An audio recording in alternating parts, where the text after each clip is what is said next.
welcome in to another new podcast from Coatings Pro Magazine. As always, I'm your host, Ben Dubose, news editor with the AMP Publications team. Today, we're talking with Phil Scisciani, coating specialist and owner of Specialty Coatings and Consulting Incorporated. They're based in Pittsburgh, Pennsylvania, and Phil has a wealth of experience and industry knowledge. He's been at the company since November of 1985, so nearly 40 years. Phil, welcome to the podcast. Thanks for everything you've done over the years for not just our magazine at Coatings Pro, but obviously the betterment of the industry and our world as well. Thrilled to have you on. How are you doing, my friend? I'm doing great. I thank you for the opportunity to speak today, and was kind of looking forward to it. Yeah, absolutely. I am too. I love to pick the brains of experienced contractors, and you are certainly at the forefront of that list. Before we get into some of the things that you've learned over your distinguished career, again, nearly 4 decades, I want to give you a chance to actually introduce yourself, because I'm sure there's a few things that I missed in that very brief intro. So when we're talking about Phil Scisciani, your career highlights, and of course your company, Specialty Coatings and Consulting, just tell us a bit about your career and also the areas of expertise for you guys as a company. Yeah, the hardest thing I have is talking about myself, but I'll try to get through that. I would just say I've been around chemicals probably since I graduated high school. I went to a technical school in high school, and my first job was working for a company called Mobay, which in turn changed the name to Bayer, and I guess nowadays it's Convestro. I started there, had a couple of years just working as a technician, and then got hired back in, I think it was 82 or 80, I think it was 82. I got hired by a small company in the area, working in the coal and power plant industry, basically doing spray linings. And it's kind of where I cut my teeth in the industry, everywhere from I've sandblasted and sold the jobs, sandblasted, coordinated the jobs, coated, did coating, pour component, single component. That's kind of where I started, just spraying structural steel, and things. The company kind of went Chapter 11, not because of my doing, of course, but I had an opportunity to become a manufacturer's rep selling a product, and kind of did that for a couple of years. And at that point in time, I started to do contracting work. In 85 is when I started selling materials and manufacturer's rep, and then probably in 1990 is when we started to do more really get into the contracting end of the business. So when it comes to coatings, I've done it from tank linings to spraying structural steel to roof coatings, to now we're 95% of our business is pretty much flooring, epoxy flooring. So I've done it. I guess I've done every aspect of the business as far as prep work and spraying and applying and selling jobs and all that. So. Well, I'm impressed by the depth of your experience over the years. For perspective, I was actually born in June 1984, so you've almost been doing this as long as I've been alive, and that doesn't make me feel any younger, that's for sure. Well, I'll tell you what, I feel a lot older than I did a few years ago, so it puts into perspective just how much experience that you've gained over these 35 plus years that you've been doing this. Yeah, and I've learned from a number of different people in the industry, and actually out of the industry, as far as sales goes, and also from applications, and just Mm-hmm. when you're in this business, some of the old people that were in years ago that are no longer with us, unfortunately, had great relationships with some different people in the industry. And I've learned one thing is you sit and you listen, you watch, and you learn from people that are that have that experience, and I've always been intrigued by that. Mm-hmm. And I guess that's where I kind of my position now is, I'm one of the old guys now, and I'm not sure how that makes me feel, but we'll go with it. Well, it gives you a bunch of knowledge for sure. So let's run with that angle. As far as the types of projects that you've done, you mentioned doing, of course, a lot of flooring work now. Obviously, you've aligned your fair share of assets over the years. Are there any particular projects that stand out, either active or from your past, as far as just a particular job that's really memorable? I'm sure some you may not be able to disclose, but amongst those projects that you can disclose, is there one or two that stand out? Yeah, that's a I pondered that question. I pondered that question quite a bit because we've done I've done everything from coating a boat to coating a train and cars and train cars, not cars. And just I think some of the smaller projects have been somewhat gratifying more than the bigger projects. I've never been a big project kind of guy. We've always liked the anywhere from 500 square feet to 2,000 square foot jobs have been our bread and butter over the years. But when a 10,000, 20,000, or 30,000 square foot job comes up, I think the biggest job we've probably done is probably 125,000. Those are more they're time consuming, and as far as the nerves go, they're a little bit more aggressive on the nerves because there's more things to worry about on the larger projects. But it's kind of interesting. We just, in fact, this Saturday we just finished the last of the large square footage at Pittsburgh Brewing. I could say that here in Pennsylvania, they in Pittsburgh, good old Iron City Beer. They purchased a old PPG plant and turned it into a brewery, and we've been there for about a year now. And it's kind of one of those things where we had the opportunity and how would I say, the privilege, and that's the way I look at it. I look at a lot of jobs as privileges, to do a job that was what I'll call that high profile, and we were able to really work with the customer, and they were able to work with us, and it was a great relationship, and it's not even done yet, but we just finished up this on Saturday. It was putting the last bit of material down with the guys, and it's just knowing that we did a high profile job like that, a Pittsburgh company for all these years. Mm-hmm. To me, it was kind of one of those. Is this my last swan song, as they say? Because Right. I'm getting to the point where I will be, how would you say, turning the reins slowly but surely over to my son, Okay. who's been with me now for about 6 years. So my next phase is to move into a different part of the industry. Mm-hmm.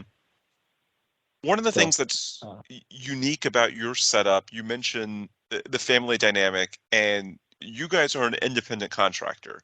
And this is a landscape right. where you've certainly got a lot of bigger corporate entities as well that are a lot larger. What are some of the, I suppose, unique challenges, but also unique opportunities that come from operating as an independent contractor in this field? Um, I think the biggest thing is, we can dictate what we're going to put down on the floor. Mm. So when we walk into a customer, I've always approached it as we come in and we can help design a system that is appropriate for what their usage is going to be, and two, to try to make it as economical for them, as possible, because there's so many different systems that you can put down. And what we do is we try to find out what best fits the customer, and that's kind of what I've done for quite a few years now. Is not come in there and say, well, you need to put down a quarter-inch system where a 16th-inch system would work just as well. I'm not interested in selling as much product as I can on a job. It's just trying to develop and put down a system that's going to be a long-term solution and most cost-effective solution for a customer. So that's given us, a lot of leeway. And we work with different manufacturers, that's in the industry, and they'll bring us leads, and we go in and we actually work with them to say, hey, listen, this is what's the best fit for the customer. And that has helped. And, we've maintained, we run 2 crews typically is where we run. We're not a big I've always kept it at a certain size because you lose quality control when you get to bigger size. You're just trying to nail every job there is out there. We don't do that. We Hmm. we can somewhat be selective, and where we don't want to overextend our crews, because when you overextend the crews, and that's when you start running into quality control issues. And to be in a business as long as we have, you have to protect your quality control, because a couple hiccups in the marketplace is not a good thing. You mentioned not wanting to overextend your crews. I think that can tie into the broader issue we're seeing across the industry of workforce development. I think everyone's aware of the projections of the shortfall over the next decade when it comes to skilled trades. And of course, there's also a related discussion of trying to get more of technology, new technologies, things like drones and what have you, to potentially mitigate the shortfall from a human component. I guess one thing that's somewhat unique for you as an independent contractor, you do have a bit more hands-on oversight than some of these bigger entities that we were just sort of contrasting your approach with. So, as someone that's able to be a bit more hands-on with your crews, with your people, how are you adapting to some of the workforce development challenges? And what are some strategies that you guys have in place to hopefully blunt the impact of that over the coming years? We really haven't had too bad of an issue during, Okay. you'll use the word COVID. But, we're always looking for, new people to put in the fold. And I think in this industry, you need what I call good mechanics. We don't go out trying to cherry pick other, contractors, competitors, because, the way we do things are different than the way other contractors do work. And I would rather have somebody who has what I call a good mechanics mind. So, in other words, are able to solve problems and pay attention to detail. Honestly, that's what this industry really is about: paying attention to detail. Whether you're polishing concrete or whether you're coating concrete, you have to have people that are pay attention to detail. I can't emphasize that to my guys any more than I show up at the job, and they kind of they kind of look at me going like, okay, what's he going to find? And it's not like I'm looking for anything, but I know what I need to make sure is done right, because I know Hmm. what, if it's not done right, then it's a potential problem. But also trying to keep a customer happy. And Hmm. like I say, some of these, if you're doing too many jobs at one time, you do lose that quality control, and it's something that we work on. But as far as trying to find people, it's tough. I mean, everybody wide and in the contracting world, everybody's having the same problem. We don't know where everybody went. Hmm. There's just not the people out there, and it's an industry that can be trained and gratifying. It's not, how would you say, it's not the prettiest of industries, but at the same time, it's very gratifying when you could take a floor that's pretty well damaged and turn it into something that really looks nice. What do you think the optimal strategy is when it comes to sort of changing that mindset? I like what you said there as far as uh, the end result and what that ultimately does for a facility, and thus really the broader world, because then you have to think about what that facility is actually used for and what preserving that asset potentially does in the grand scheme.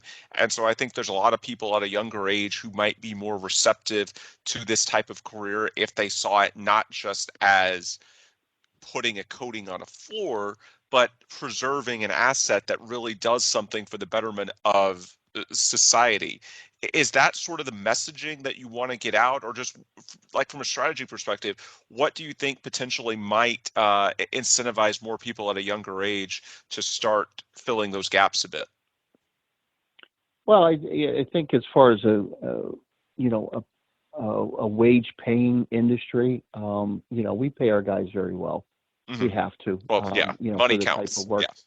Yeah, and money's not everything, but I realize what it takes to do the work, because I still do that work today. Well, I'm trying to do less of it, but I know what it takes to do it, and I would never put my guys in a position where I wouldn't put them where I wouldn't do that job.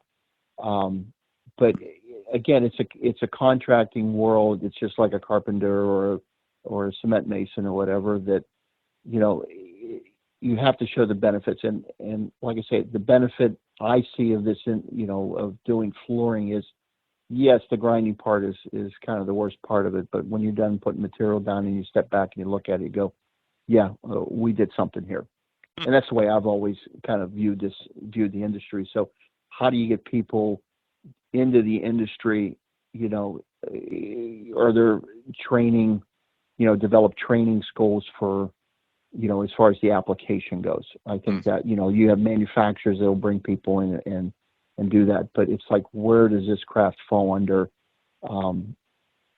Is there an opportunity out there for somebody like AMP to have a training, where people can come in and train how to grind? Because I know in the polishing industry that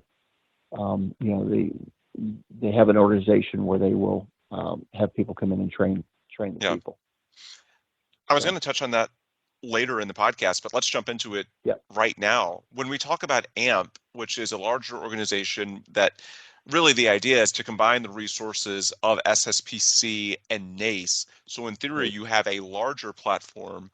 What are some of the things that AMP can do as that merged organization of NACE and SSPC to help contractors like yourself? You mentioned a consistent training umbrella as one example. What's the best way that an association like AMP can tackle challenges as a collective industry? I think you kind of touched on it there, that, the quote steel coating industry, structural steel, they have that very well covered, especially with training and certifications. But as far as the epoxy flooring goes, there is no organization that I know of. There's no, again, the polish industry has their organization.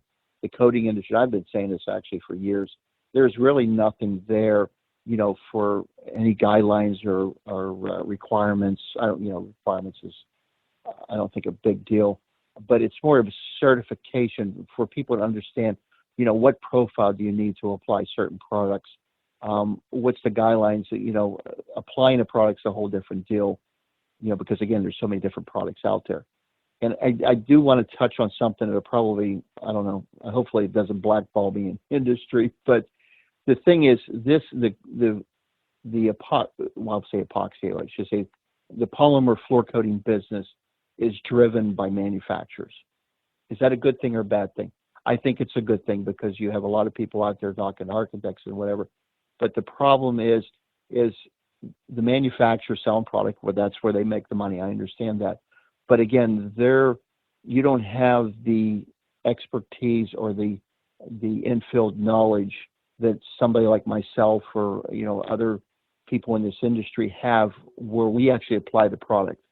We actually go back, I go back, if I'm going past an industry or customer that I did 5 years ago, I always stop in to see how the coating's holding up. I could show you a picture of a job we did yesterday, but what does that job look like 5 years from now? Mm-hmm. And that's the important part. But, again, the manufacturers are pretty much driving, which is good, driving the industry as far as floor coating is going. But when an architect calls and says, well, I have this floor, the manufacturer goes in and says, well, you need to do this, this, and that. Versus somebody like myself can come in, work with the customer and say, okay, what are the needs? What are you going through? Here's what my experience is. I'm not saying that, that all manufacturers do that, but I see the majority of that going on in the industry. And a lot of times it's like coming in and saying, hey, listen, you only need, instead of doing the whole floor with, it's a production area to sell urethane cement for the whole place. Well, maybe designate the areas that you really need a urethane cement and then do another polymer system on the rest of the floor. In other words, helping the customer save money in the long run, unless the customer has. I haven't found those customers that have more money than they know what to do with. So from that standpoint, again, I don't want to, I think what manufacturers doing are driving the industry, which is great. But I think there's also an added part where people like myself that know what works in the industry or works on certain floors, how we can assist. And that's kind of where I'm going when I do transition here in a couple of years, Hmm. where I do want to be involved with customers and actually manufacturers to help them out, to design systems, to help advise, the end user on what Hmm. needs to be done. And from an association perspective, it sounds like the key is really just to keep the lines of communication as wide open as possible with contractors like yourself and the industry, so that as these training programs get developed and we're constantly trying to Yep, innovate new things to mitigate the potential, well, not potential, there is a workforce development issue, but the potential yep, worsening of it, the key is to have open lines of communication so that we can accurately respond to what's going on out in the field. yep, yep, Perfect. By the way, definitely. apologies to our listeners if you hear anything in the background. I'm trying to mitigate it as best we can, but there's some rather intense thunderstorms rolling through where I am in Houston, Texas, the hazards of podcasting during the summer. So hopefully you won't hear that, but if you do hear something in the background, that's what's going on. My apologies. Phil, we've been Also in looking, Pittsburgh. Also in understandable. Pittsburgh. Luck Yeah, of the draw, depending on when and where yeah, you record from. yep, Phil, we've been talking the last few questions about better positioning contractors like yourself and really the entire industry to the younger generation to make it more attractive. I do want to talk about the other side of that equation as well, which is how someone new to the industry can perhaps better integrate themselves and get on better terms with an industry veteran like yourself, because we are going to see people all across this industry. You mentioned over the next couple of years, you're going to be phasing out into a slightly different role. Of course, I know you've got your son involved in your business, but there's going to be other opportunities that potentially open up at your business and many others that a person who positions themselves well over the next few months or years could potentially be in line to take advantage of and reap the benefits of. So, when we're right. talking about someone that's new to your company, to one of your crews, an office position, whatever it may be, what's something that stands out to you? What's something that a newcomer can do as they get started in the industry, and to really make an impression with you? And what are some of the things they should be looking at when it comes to, I suppose, knowledge improvement as they try and progress in their careers? How can someone young stand out to Phil Scisciani, basically? Well, it's just taking pride in their work. I mean, I think that's the big key, is somebody who pays attention to detail. Again, it's a very detailed business, just like any type of coating. Whether you're coating an exterior of a tank or interior of a tank, whether you're doing a floor, whether you're polishing the floor, um, it's all pay attention to detail. It's just a good attitude. I mean, it's funny. I just ran an ad for to try to get one or two new people in, and I put as a required driver's license and a great attitude. Hmm. And that's really what the I think any position out there in any job is, you just need to have a positive attitude and understand that. I mean, I try to treat my guys like I would want to be treated, and that's Hmm. why I've always done it. And I won't put, like I said before, I won't put anybody in a position where I wouldn't do that work. Right. And it's just, it's just an open mind. I mean, the industry, it's a specialized industry. There's no question about it. It's a different industry, and it's just for people once they get into learn it. And fortunately, unfortunately, in the Pittsburgh area, I've probably created 3 or 4 competitors over the past 30 plus years. Hmm. Because I've had people come in and work, and then they said, well, I think I could do them on themselves, and like I say, they've gone out and they've done well, and they've been good competitors. We don't really run into each other, but they're in the marketplace. And so I kind of look at this like, okay, well, if I make competitors, then I guess I've instilled or done something right to Definitely. get people in the industry. It's just kind of one of those things that you know it happens, and it's going to happen because people get in and they think, oh, this is easy to do. All I have to do is go out and buy a machine and hook up with somebody to sell me, they'll sell me material, and I can do this. And you're right, they can, because they've been trained. Some of them make it in this industry, some of them don't, because again, it's just not applying a product; it's the whole thing. Because I look where I started from, and cash flow is always the ultimate evil in this business, is trying to keep that moving while you're trying to grow a company. And face it, we've all had our ups and downs in this industry, but we've always maintained, do the job, do it right the first time. And if you don't do it right the first time, you got to go back and make sure that you take care of what you didn't do right. And that's what we do. I don't, money is one of those things that if the job goes sour, you got to go in and fix it, whether it's a year later or whether it's right after you're done. You take care of your problems. And that's what I think that's what kept us alive in this industry, is because we have a reputation of, we do things, even if we do them wrong, we come back and fix our mistakes. You mentioned your experience of doing this for 30 plus years, which is, of course, a big reason why we're talking to you on this podcast. We could talk for hours, I'm sure, picking your brain. And of course, we're trying to condense this all into 30 minutes or less. But in terms of just the overall technologies over the 30 plus years that you've been in the industry, obviously there's been so many changes when it comes to the materials themselves, the equipment you use. A lot of that's brought on by changing standards when it comes to environmental regulations and what have you. What in general are you doing or thinking about in the early 2020s that you weren't doing in the late 1980s, early 1990s? Where are the areas that you've seen the most movement when it comes to, we'll talk about flooring, I suppose, the most, because that's what is really your wheelhouse today. What's been the biggest change as the decades have progressed in terms of, the technologies of the materials and the equipment and the considerations that you're going through now that you might not have had to go through 10, 20, or 30 years ago? I think the biggest change in the industry has to be the development of polished concrete. I know that sounds weird, but the tooling, the machines that the polished concrete world developed has been a huge help in the polymer business, flooring business, because it's allowed us to, we went from using blast tracking floors, with shot blasting the floors. The grinders that were out there were basically concrete grinders. They weren't what we have today.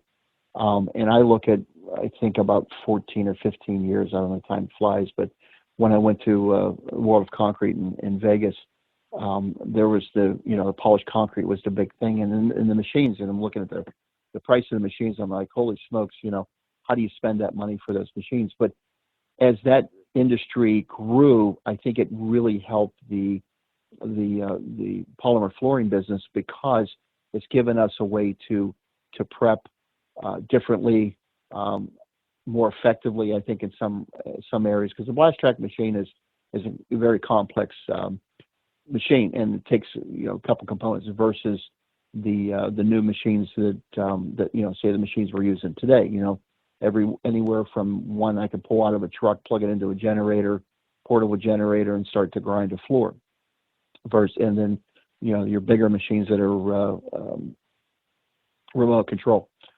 So I think the polished concrete business or industry has really benefited the polymer business from that standpoint of the technology, how that continues to grow and grow and grow, which is funny because I don't know how many years ago we did a thing with Coatings Pro magazine where it was whether to polish or to coat.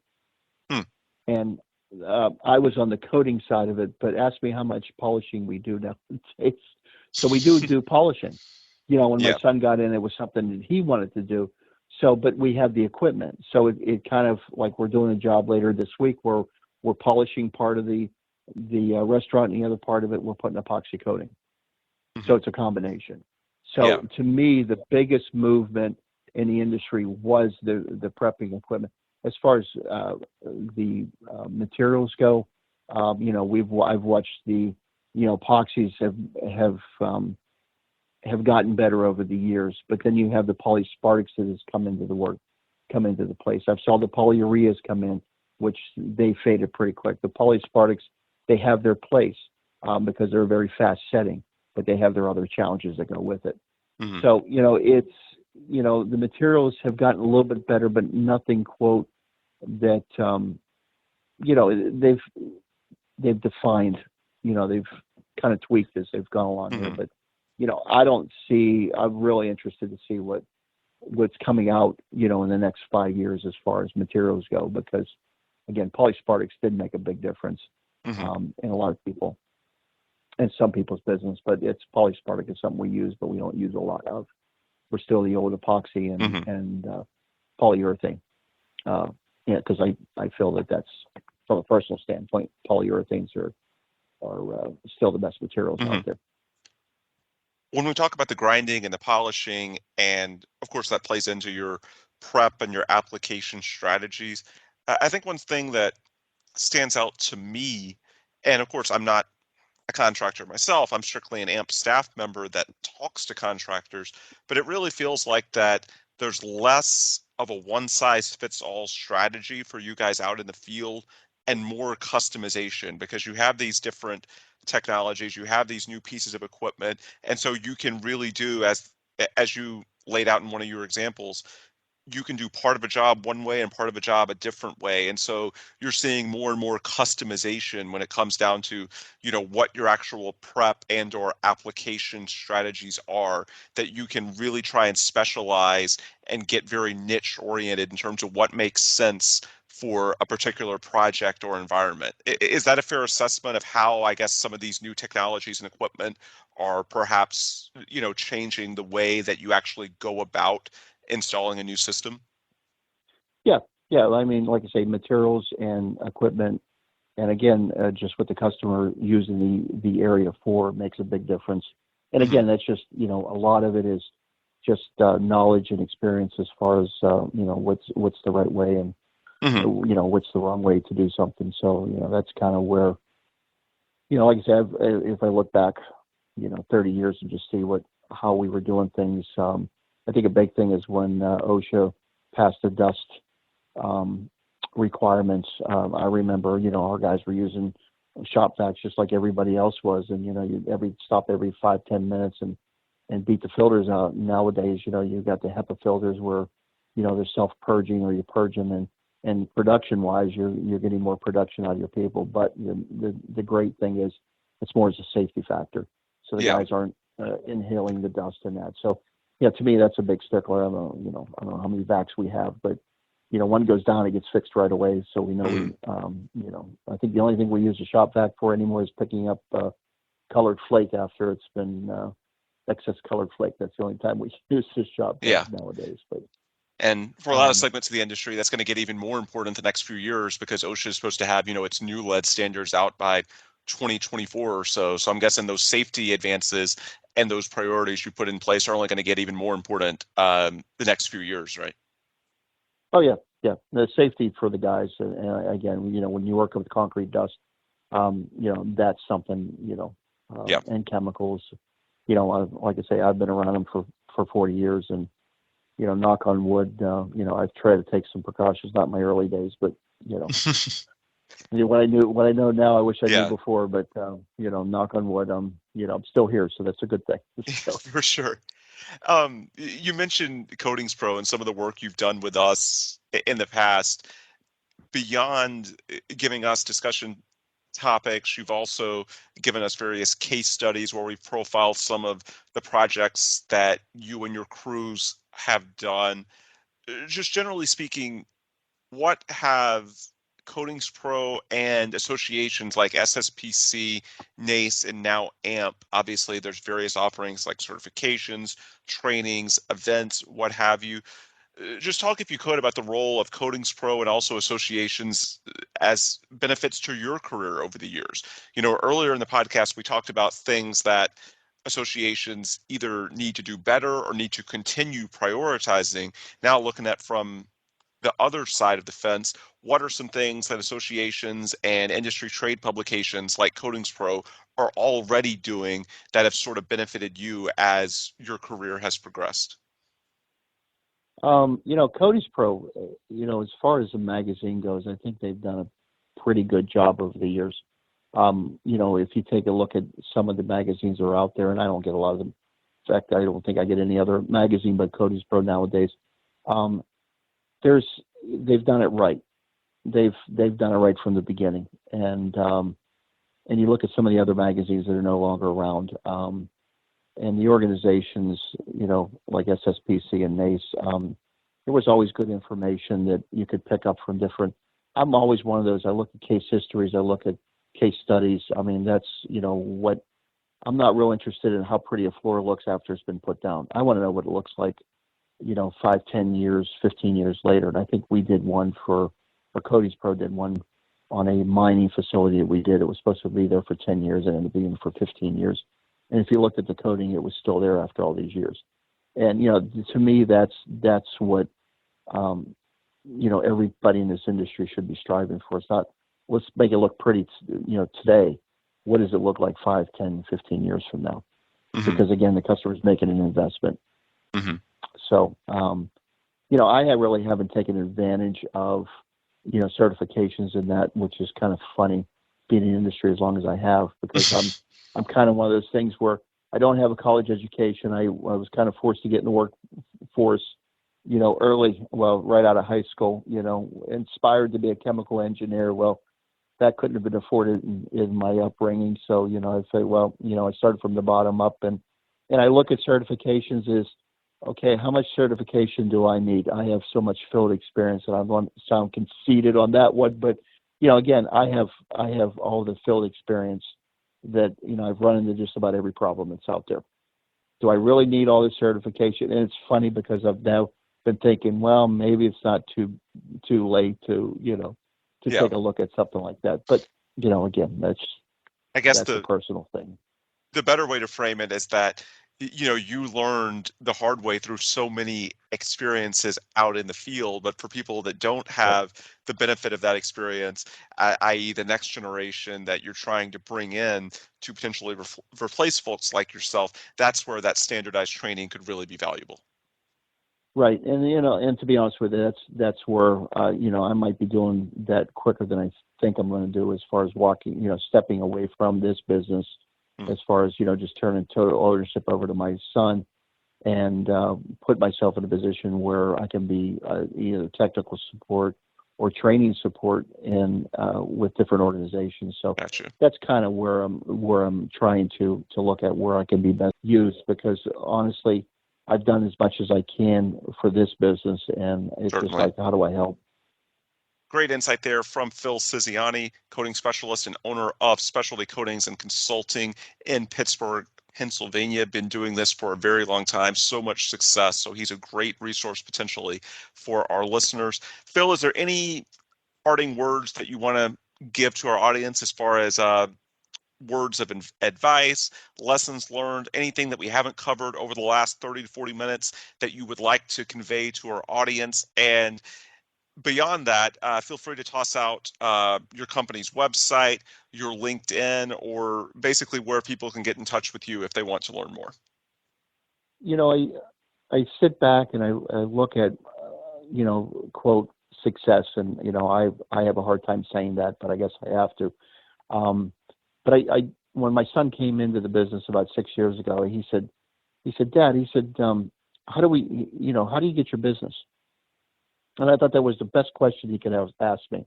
And I said to him, 90% of our business is referrals or word of mouth. We don't advertise. I don't think I've ever advertised. And the point is we put a good reputation out there. And I told him, I said, when we do a job, we don't make it about the money. We don't make it about the almighty dollar, because the bottom line is we go in and we treat the customer fairly. We do the best job we can. And in the long run, the customer will come back or refer us. And I think too many people in this industry make it about the almighty dollar. And I think that's where a lot of failure is in this industry. And to be honest with you, this industry is very gratifying when you can walk in to a customer and solve a problem, and walk away and you look at the floor or whatever and you sit there and say, okay, I did my best here and it looks great. And the customer says, that looks great. So, it's the old business. I'm not a great business mind, but I know what makes my customer happy is what has made us a success. Is reputation is the big thing, and honesty is what I always try to. It's the only thing I know to do is to be honest with a customer. So, I guess that's my advice to people getting into the industry or into the industry, and then just not try to grow too fast. Yeah. But yeah, our website's pretty easy. It's speccoating.com, which is 2 C's. So speccoating.com, and I'm out there. I can be found, especially on LinkedIn, and all my contact information Yep. is on the website too. So Phil Scisciani, you can find him by, Phil, you can spell very easily, and then Scisciani, Scisciani, and you can look him up on LinkedIn and reach out to Phil personally if you have any questions. And of course, beyond that, if you want to learn more about his company, then visit the website. That's a pretty simple way to do it. Yep. With that, I will wrap up for today. For Phil, I'm Ben Dubose, news editor with AMP. For those of you that want more resources from us, the best way to get it is coatingspromag.com, the website for Coatings Pro Magazine. We are a bi-monthly publication targeting industrial and commercial contractors, covering concrete, steel, and roof substrates. And in the months that we don't have full-blown issues, we have targeted supplements covering industries like concrete, steel, roof coatings, or market segments like equipment, surface prep, etc. Safety as well, we should mention. So whatever you need as a coatings contractor, there's a good shot. We've got it at Coatings Pro Magazine, and coatingspromag.com is the website. And for AMP, the Association for Materials Protection and Performance, just go to www.ampp.org, and then you can find all of our association resources, including some of the training resources that we were touching on earlier. You can see what we have available now just by visiting amp.org. With that, I will sign off. For Phil, I'm Ben. Thanks as always for listening, and please come back soon for another new episode from the Coatings Pro interview series.